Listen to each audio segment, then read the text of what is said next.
Dear student, আজকের ক্লাসে ভারতের উপদ্বীপীয় মালভূমি ও উচ্চভূমি নিয়ে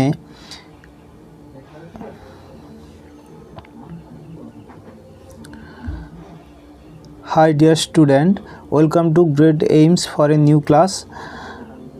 আজকের ক্লাসে আমি উপদ্বীপীয় মালভূমি ও উচ্চভূমি অর্থাৎ ভারতের উপদ্বীপীয় মালভূমি ও উচ্চভূমির উপরে সম্পূর্ণ বিষয়টা ডিটেলসে আলোচনা করব। তোমরা যদি এই ক্লাসটা শুরু থেকে একেবারে শেষ পর্যন্ত দেখো তাহলে তোমাদের মধ্যে আর কোনো সমস্যা থাকবে না, কারণ এটা একটা খুবই কঠিন বিষয় যেটা সাধারণত ক্লাসে অনেকেই বুঝতে পারে না। আজকের আমি এটাকে সম্পূর্ণ সহজ করে বুঝিয়ে বলবো। প্রতিটা বিষয় ম্যাপের সাহায্যে দেখিয়ে তোমাদের বললে তোমরা খুব সহজে বুঝে নিতে পারবে। তো তোমরা শুরু থেকে একেবারে শেষ পর্যন্ত ক্লাসটা ভালো করে দেখবে। তো প্রথমে আছে ভারতের উপদ্বীপীয় মালভূমি ও উচ্চভূমির অবস্থান ও বিস্তার। কি বলা হয়েছে? উত্তরে উচ্চ গঙ্গা সমভূমি থেকে দক্ষিণে কন্যাকুমারিকা অন্তরীপ পর্যন্ত। উত্তরে উচ্চ গঙ্গা সমভূমি অর্থাৎ এই জায়গাটা গঙ্গা নদীর, দেখো এই জায়গাটা গঙ্গা নদী প্রবাহিত হয়েছে, তো এই জায়গাটাই হচ্ছে উচ্চ গঙ্গা সমভূমি। এখান থেকে এই উপদ্বীপীয় মালভূমিটা একেবারে দক্ষিণে কন্যাকুমারিকা অন্তরীপ পর্যন্ত। এই যে দক্ষিণে কন্যাকুমারিকা রয়েছে, এই দক্ষিণে কন্যাকুমারিকা অন্তরীপ পর্যন্ত, এই দেখো এখানে কন্যাকুমারিকা অন্তরীপ এখান পর্যন্ত বিস্তৃত। এবং আর কি বলা হচ্ছে, পূর্বে রাজমহল পাহাড় ও নিম্ন গঙ্গা সমভূমি।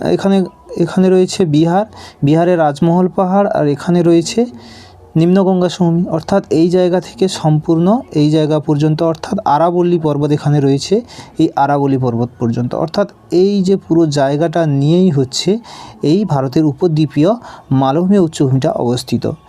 এটা সাধারণত মহারাষ্ট্র,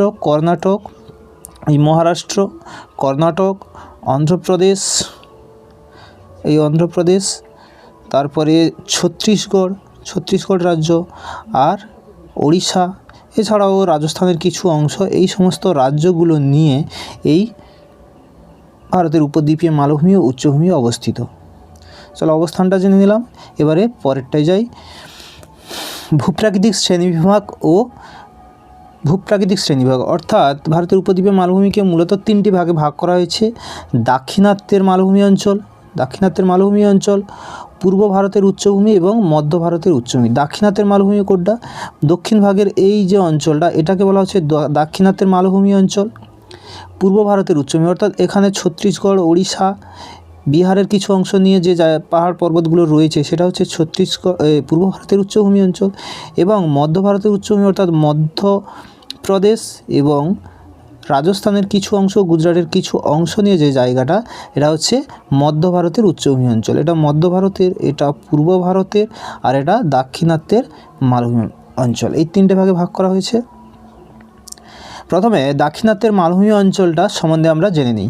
তো প্রথম ভাগটা দাক্ষিণাত্যের মালভূমি অঞ্চল। দাক্ষিণাত্যের মালভূমি অঞ্চল যে রাজ্যে দেখা যায় সেগুলি হচ্ছে মহারাষ্ট্র, কর্ণাটক, গুজরাট।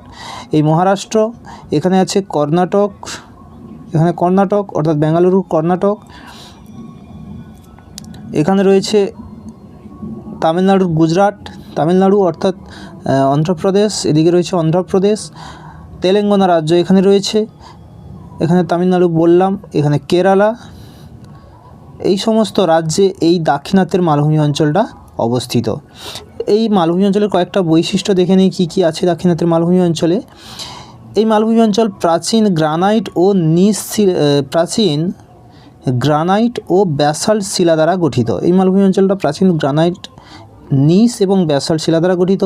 সমগ্র মালভূমিটি উত্তর পশ্চিম থেকে দক্ষিণ পূর্ব দিকে ঢালু। এই দেখো এটা হচ্ছে উত্তর পশ্চিম দিক, এই দিক থেকে দক্ষিণ পূর্ব দিক, অর্থাৎ এই দক্ষিণ আর এটা হচ্ছে পূর্ব। অতএব উত্তর পশ্চিম থেকে এই দক্ষিণ পূর্ব দিকে সমগ্র মালভূমিটা ঢালু। আর কি, এর গড় উচ্চতা আছে 600 মিটার। এটি একটি ক্ষয়জাত ব্যবচ্ছিন্ন পর্বত। এই পাহাড়টা যে বা পর্বত ক্ষয়জাত মালভূমি অঞ্চলটার কথা বলা হচ্ছে, এটা সম্পূর্ণ একটা ক্ষয়জাত ব্যবচ্ছিন্ন, অর্থাৎ এখানে অনেকগুলো নদী প্রবাহিত হয়ে এই পুরো মালভূমি অঞ্চলটাকে ছিন্ন বিচ্ছিন্ন করে দিয়েছে, অর্থাৎ বিচ্ছিন্ন মালভূমিতে পরিণত করেছে। এবারে এই দাক্ষিণাত্যের মালভূমিকে আবার দুটো ভাগে ভাগ করা হয়েছে, অর্থাৎ এখানে যে পাহাড় পর্বত এবং মালভূমি অঞ্চলগুলো দেখা যায় তাকে দুটো ভাগে ভাগ করা হয়েছে, পার্বত্য অঞ্চল আর হচ্ছে মালভূমি অঞ্চল। প্রথমে পার্বত্য অঞ্চল। দাক্ষিণাত্যের পার্বত্য অঞ্চল মূলত 4টি পর্বত লক্ষ্য করা যায়। সেই 4টি পর্বত দেখি কি কি আছে। 4টি পর্বতের মধ্যে প্রথমে আছে পশ্চিমঘাট পর্বত। প্রথমে রয়েছে পশ্চিমঘাট পর্বত।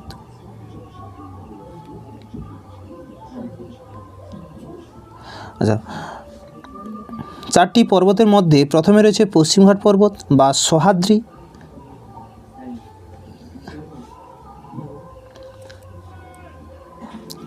এই 4টি পর্বতের মধ্যে প্রথমে রয়েছে পশ্চিমঘাট পর্বত বা সহ্যাদ্রি, তারপরে রয়েছে পূর্বঘাট পর্বত বা মলয়াদ্রি, তারপরে রয়েছে নীলগিরি পর্বত এবং তারপরে রয়েছে সাতপুরা পর্বত। প্রতিটা পর্বত সম্বন্ধে প্রথমে আমরা দেখে নিই কী কী আছে এবং তাদের সম্বন্ধে।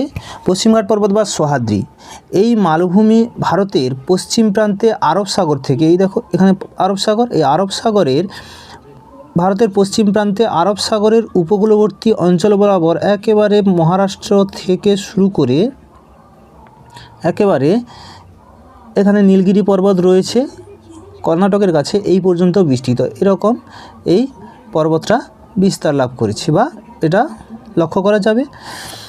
এটা নিরবিচ্ছিন্নভাবে আছে, তবে মাঝখানে কয়েকটা গ্যাপ দ্বারা, যেমন নাসিক, এখানে নাসিক রয়েছে, নাসিকের কাছে রয়েছে এই থলঘাট গ্যাপ, তারপরে রয়েছে পুনের কাছে ভোরঘাট গ্যাপ, এইখানে পুনে রয়েছে, এই পুনের কাছে রয়েছে ভোরঘাট গ্যাপ, আর হচ্ছে নীলগিরির কাছে রয়েছে পালঘাট গ্যাপ। এখানে নীলগিরি পর্বত রয়েছে, এই নীলগিরির কাছে রয়েছে পালঘাট গ্যাপ। তো মূলত পর্বতটা এই পর্যন্ত বিস্তার লাভ করেছে। এটাই হচ্ছে পশ্চিমঘাট পর্বত, যার অপর নাম হচ্ছে সহ্যাদ্রি।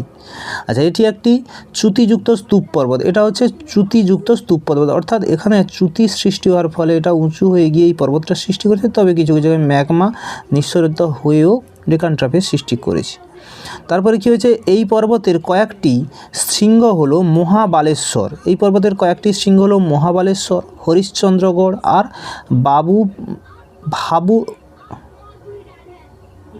ভাবুলমালা। এই পর্বতের কয়েকটি গুরুত্বপূর্ণ শৃঙ্গের মধ্যে মহাবালেশ্বর, হরিশ্চন্দ্রগড় আর রয়েছে ভাবুলমালা। এর মধ্যে ভাবুলমালা হচ্ছে এখানকার সর্বোচ্চ শৃঙ্গ। ঠিক তারপরে রয়েছে পূর্বঘাট পর্বত বা মলয়াদ্রি। দেখো পূর্বঘাট পর্বত বা মলয়াদ্রি কোনটা না, এই পর্বতটা একেবারে এই ওড়িশা থেকে শুরু করে নীলগিরি পর্বত, এই ওড়িশা থেকে শুরু করে একেবারে এখানে নীলগিরি পর্বত, এই ভারতের পূর্ব দিকে যে বঙ্গোপসাগর রয়েছে সেই বঙ্গোপসাগরের উপকূলবর্তী অঞ্চলের সমান্তরালে একেবারে ওড়িশা থেকে নীলগিরি পর্বত পর্যন্ত নিরবিচ্ছিন্নভাবে।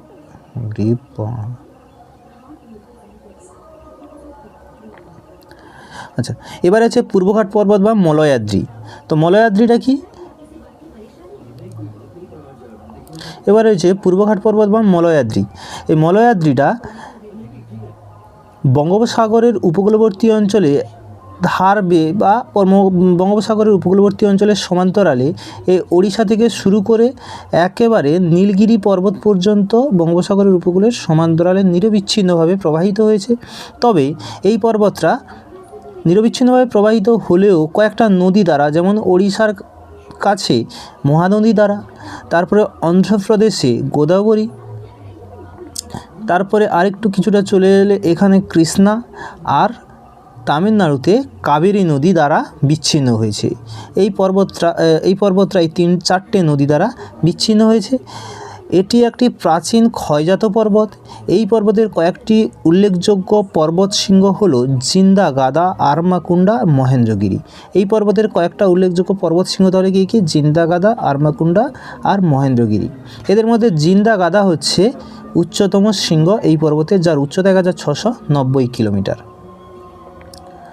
এরপরে রয়েছে নীলগিরি পর্বত। আচ্ছা, এই দিক দিয়ে এসেছিল, দেখে নাও ভালো করে, এই দিকে এসেছিল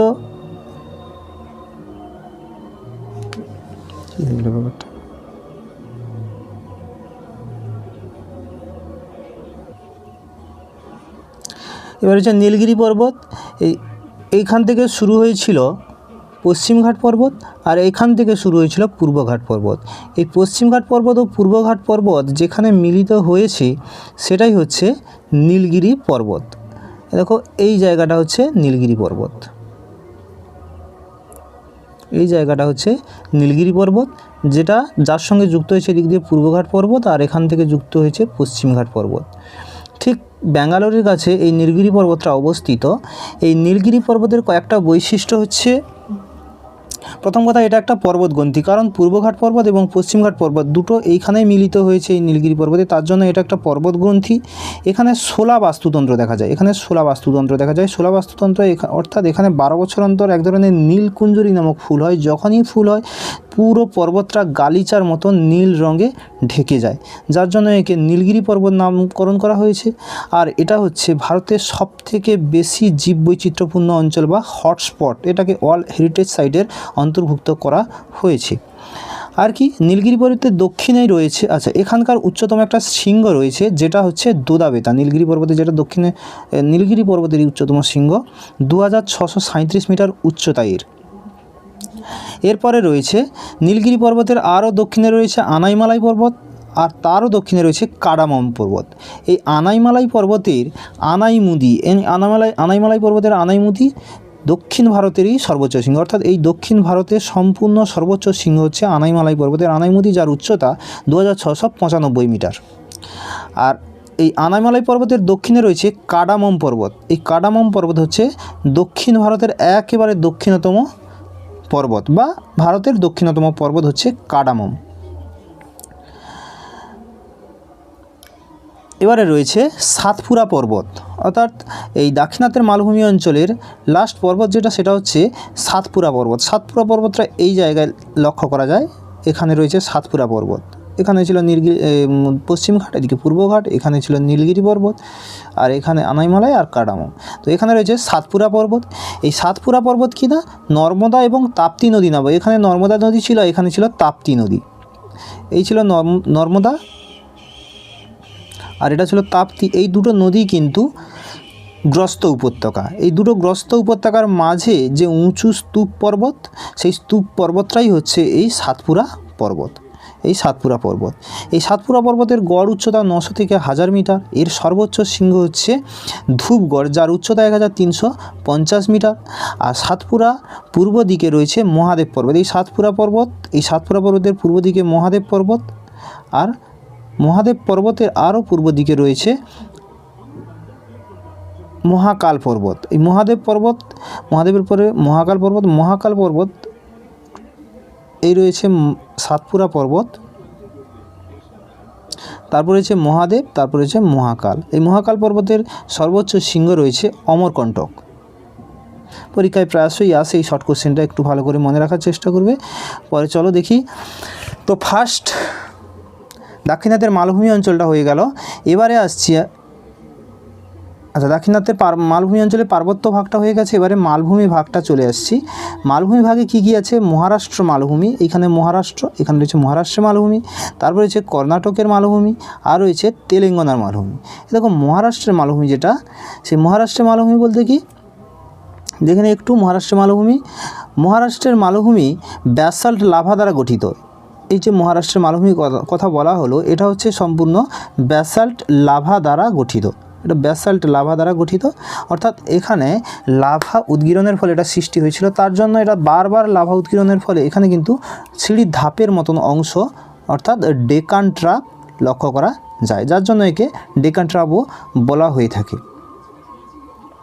আর কি না, এই মালভূমির সিঁড়ি ধাপের মতন দেখা যায়, এখানে কালো রঙের রেগুর মৃত্তিকা লক্ষ্য করা যায়। এখানকার যে মৃত্তিকা সেটা হচ্ছে কালো রঙের, ব্যাসল্ট শিলা দ্বারা গঠিত হওয়ার জন্য এটা কালো রঙের মাটি, তার জন্য এটাকে রেগুর মৃত্তিকাও বলা হয়ে থাকে। আর কি না, এখানে অজন্তা, ইলোরা আর হরিশ্চন্দ্র প্রভৃতি পাহাড় রয়েছে। এই অজন্তা ইলোরা গুহাচিত্রের নাম শুনেছো তোমরা, সেই সমস্ত অজন্তা ইলোরা হরিশ্চন্দ্র পাহাড়গুলো এখানে রয়েছে। এরপরে রয়েছে কর্ণাটকের মালভূমি।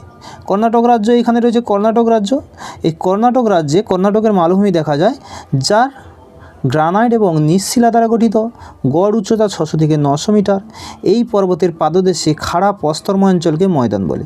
এই যে কর্ণাটকের মালভূমি, এই মালভূমির ঠিক পাদদেশীয় অংশটা সম্পূর্ণ খুবই খাড়া প্রকৃতির হয়ে থাকে এবং প্রস্তরময়। এই ধরনের খাড়া প্রকৃতির প্রস্তরময় অঞ্চলকে বলা হচ্ছে মালনাদ। মালনাদের আরেকটু পূর্ব দিকে চলে গেলে, অর্থাৎ এই জায়গাগুলো, অর্থাৎ অন্ধ্রপ্রদেশ বা তামিলনাড়ুর কিছু অংশ, সেগুলোকে বলা হচ্ছে ময়দান। সেগুলোকে কী বলা হচ্ছে? ময়দান। কারণ এই জায়গাটা কীরকম? এই জায়গাটা হচ্ছে সমপ্রায় অঞ্চলে পরিণত হয়েছে, হালকা ঢেউ খেলানো বিস্তীর্ণ অঞ্চলের সমভূমির মতন, যার জন্য একে বলা হচ্ছে ময়দান। এই ছিল মালনাদ আর ময়দান। কর্ণাটক মালভূমির উচ্চতম শৃঙ্গ হচ্ছে বাবা বুদান পাহাড়। কর্ণাটক মালভূমির উচ্চতম শৃঙ্গ হচ্ছে বাবা বুদান পাহাড়। তারপরে রয়েছে তেলেঙ্গানা অর্থাৎ কি না, তেলেঙ্গানা নতুন একটা রাজ্য, অন্ধ্রপ্রদেশকে ভেঙে যেটা নতুন রাজ্যের সৃষ্টি হয়েছে, সেই তেলেঙ্গানা রাজ্য। এই তেলেঙ্গানা রাজ্যের যে মালভূমি অঞ্চলটা দেখা যায় সেটা কীরকম না, সমপ্রায় প্রকৃতি, যেটাকে আমরা ময়দান বলি, সেটাই হচ্ছে তেলেঙ্গানা মালভূমি। এখানকার গড় উচ্চতা হচ্ছে 600 মিটার। আর এখানকার উল্লেখযোগ্য পাহাড় হচ্ছে সাতমালা পাহাড়। তেলেঙ্গানা মালভূমির উল্লেখযোগ্য পাহাড় হচ্ছে সাতমালা পাহাড়। এই ছিল দাক্ষিণাত্য মালভূমি অঞ্চলের পার্বত্য অঞ্চল এবং মালভূমি অঞ্চল। এবারে 2 নম্বর ভাগ যেটা আছে ভারতের উপদ্বীপীয় মালভূমি অঞ্চলের, সেটা হচ্ছে মধ্য ভারতের উচ্চভূমি।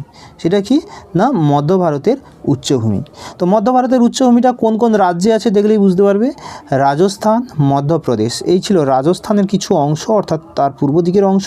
আর হচ্ছে মধ্যপ্রদেশের বেশিরভাগ অংশ নিয়ে এই মধ্য ভারতের উচ্চভূমিটা অবস্থিত। এটা ভারতের প্রায় মাঝখানে হয় বলে একে মধ্য ভারতের উচ্চভূমি বলা হয়। তো মধ্য ভারতের উচ্চভূমি সম্বন্ধে আমরা দেখে নিই। প্রথমে রয়েছে মধ্য ভারতের উচ্চভূমি পর্বতের বা মধ্য ভারতের উচ্চভূমির প্রধান পর্বত যেটা, সেটা হচ্ছে আরাবল্লী পর্বত। এই আরাবল্লী পর্বতটা এইভাবে আড়াআড়িভাবে অবস্থান করছে, এটাকে বলা হচ্ছে আরাবল্লী পর্বত। এই আরাবল্লী পর্বতের সম্বন্ধে যে বৈশিষ্ট্যগুলো আছে সেগুলো একটু দেখে নিতে হবে আমাদের। উত্তর পশ্চিমে রাজস্থানের আরাবল্লী পর্বত, এটি ক্ষয়জাত পর্বত। এটা হচ্ছে আগে ভঙ্গিল পর্বত ছিল বহুকাল আগে, কিন্তু বর্তমানে ক্ষয় পেয়ে এটা ক্ষয়জাত পর্বতে পরিণত হয়েছে, যার গড় উচ্চতা হচ্ছে 400 থেকে 600 মিটার। এর গড় উচ্চতা 400 থেকে 600 মিটার। এখানকার উল্লেখযোগ্য পর্বত শৃঙ্গগুলো হচ্ছে গুরু শিখর, মাউন্ট আবু। গুরু শিখর এবং মাউন্ট আবু এর উল্লেখযোগ্য পর্বত শৃঙ্গ, যার মধ্যে গুরু শিখর হচ্ছে এখান আরাবল্লী পর্বতের উচ্চতম শৃঙ্গ, যার উচ্চতা 1772 মিটার। দ্বিতীয় পর্বত হচ্ছে বিন্ধ্য পর্বত। এই ছিল বিন্ধ্য পর্বত। আরাবল্লী পর্বতের ঠিক নিচে হচ্ছে বিন্ধ্য পর্বত। দেখো, আরাবল্লী পর্বতের ঠিক নিচে হচ্ছে বিন্ধ্য পর্বত। এটা কিন্তু পাললিক শিলা দ্বারা গঠিত, অর্থাৎ বেলে মাটি দ্বারা গঠিত। এই বিন্ধ্য পর্বত বেলে মাটি দ্বারা গঠিত একটা স্তূপ পর্বত। এটা ছিল ক্ষয়জাত ভঙ্গিল পর্বত, আর এটা হচ্ছে স্তূপ পর্বত। আরাবল্লী পর্বতের নিচে বিন্ধ্য পর্বতটা হচ্ছে স্তূপ পর্বত, যেটা হচ্ছে বেলে মাটি দ্বারা গঠিত। এটি উত্তর ও দক্ষিণ ভারতের জলবিভাজিকা রূপে অবস্থান করে। এই বিন্ধ্য পর্বতটা এমনভাবে রয়েছে যেটা উত্তর ও দক্ষিণ ভারতের জলবিভাজিকা রূপে অবস্থান করে। অর্থাৎ কিভাবে না, এই দিক দিয়ে যমুনা নদী, এদিক দিয়ে গঙ্গা নদী চলে গেছে এইভাবে, কিন্তু এই বিন্ধ্য পর্বত থাকার জন্য একে পেরিয়ে আসতে পারে না, কারণ উঁচু, তার জন্য পেরিয়ে আসতে পারে না। আবার দক্ষিণ ভারতের যে নদীগুলো, তাপ্তি আর যমুনা নদী, এই নদীগুলো কিন্তু এখানে মাঝখানে বিন্ধ্য পর্বত থাকার জন্য উত্তর দিকেও যেতে পারে না। তার জন্য এই বিন্ধ্য পর্বতটা হচ্ছে উত্তর ও দক্ষিণ ভারতের জলবিভাজিকা রূপে অবস্থান করে। এর সর্বোচ্চ শৃঙ্গ হচ্ছে মানপুর, 881 মিটার উচ্চতা এর সর্বোচ্চ শৃঙ্গ। আর বিন্ধ্য পর্বতের পূর্ব অংশ কাইমুর পাহাড় নামে পরিচিত। এই যে পূর্ব অংশটা, এটা হচ্ছে কাইমুর পাহাড় নামে পরিচিত। এই ছিল বিন্ধ্য পর্বত সম্বন্ধে কিছু কথা। 3 নম্বর যে উচ্চভূমিটা আছে সেটা হচ্ছে মধ্য ভারতের উচ্চভূমিতে বুন্দেলখণ্ড উচ্চভূমি। বিন্ধ্য পর্বত তো দেখালাম আমি। বিন্ধ্য পর্বতের ঠিক পূর্ব দিকে রয়েছে বুন্দেলখণ্ড উচ্চভূমি। এটা হচ্ছে যমুনা নদীর দক্ষিণে গ্রানাইট শিলা দ্বারা গঠিত একটি প্রাচীন ব্যবচ্ছিন্ন পর্বত। এটা হচ্ছে যমুনা নদীর দক্ষিণে। এই যমুনা নদী বয়ে চলে গেছে। এই যমুনা নদীর ঠিক দক্ষিণে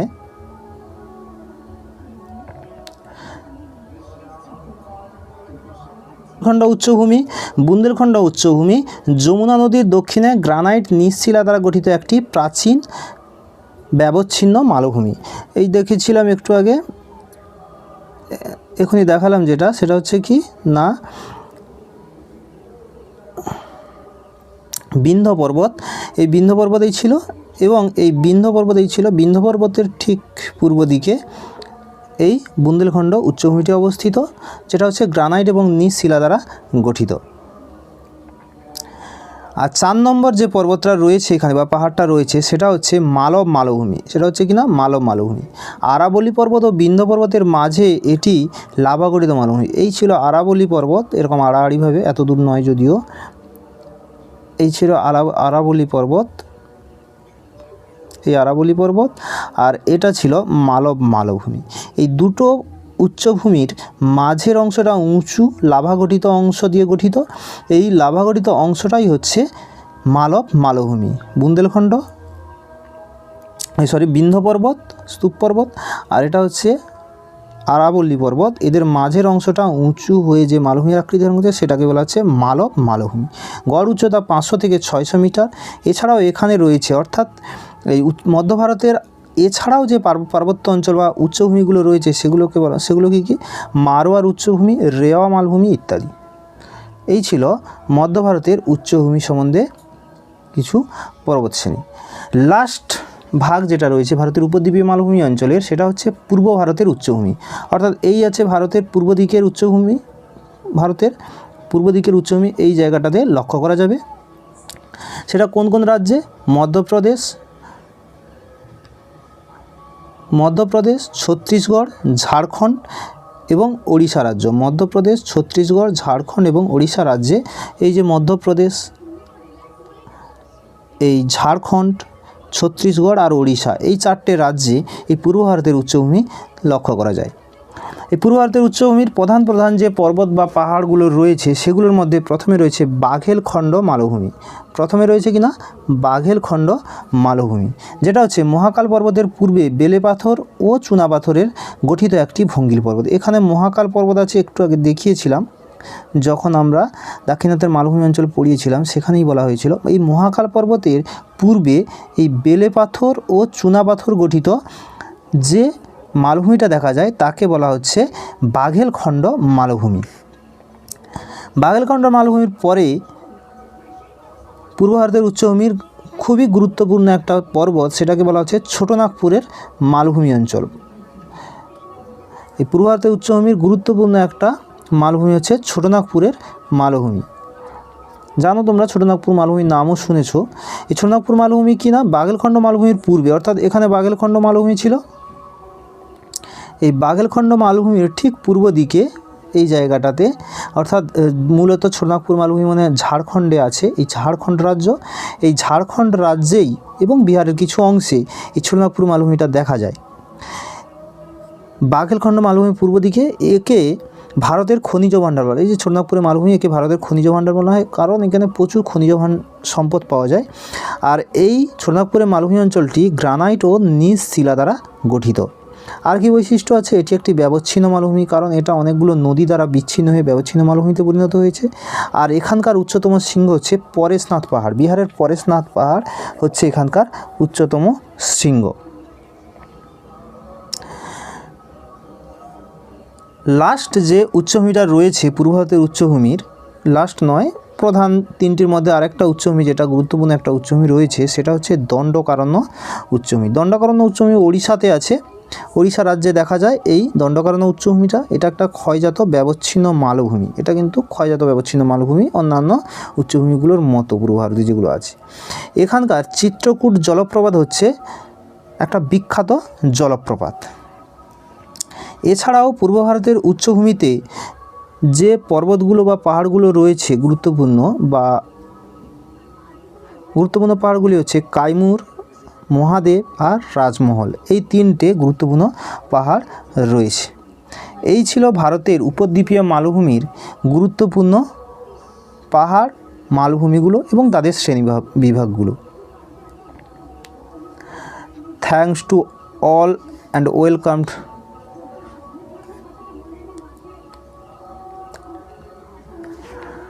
Thanks to all students and welcome to next class.